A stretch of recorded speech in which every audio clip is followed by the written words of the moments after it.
மகிழ்ச்சியாக வாழ வேண்டுமா? உங்களுள் இருக்கும் இறைவனை செயல்பட விடுங்கள். அவர் உங்களுக்கு நல்லெண்ண சொல்லித் தருவார். அவர் உங்களை சரியான வழியில் நடத்துவார். அவர் உங்கள் எண்ணங்களை மேம்படுத்துவார். அவர் உங்களை தவறி செல்ல விடமாட்டார். ஆனால் அவரது குரலுக்கு செவிமடுக்காவிட்டால் கொஞ்சம் கொஞ்சமாக அவரது குரல் நமக்கு கேட்காமல் போகும். அதன் பிறகு அவரது வழி நடத்துதல் நமக்கு இல்லாமல் போகும். ஆமன்பர்களே, இறைவன் நம்மை நம் மனசாட்சியிலிருந்து வழி நடத்தி கொண்டிருக்கின்றார். மனசாட்சியின் குரலுக்கு செவிமடுக்கும் எவனும் தவறி செல்வதில்லை.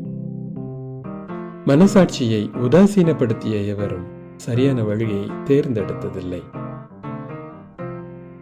இந்த புத்தாண்டில் இறைவனின் குரலுக்கு செவிமடுப்போம், சரியான வழியில் நடப்போம். இந்த ஆண்டு சிறப்பான ஆண்டாக அமைய உங்கள் அனைவருக்கும் இனிய புத்தாண்டு நல்வாழ்த்துக்கள்.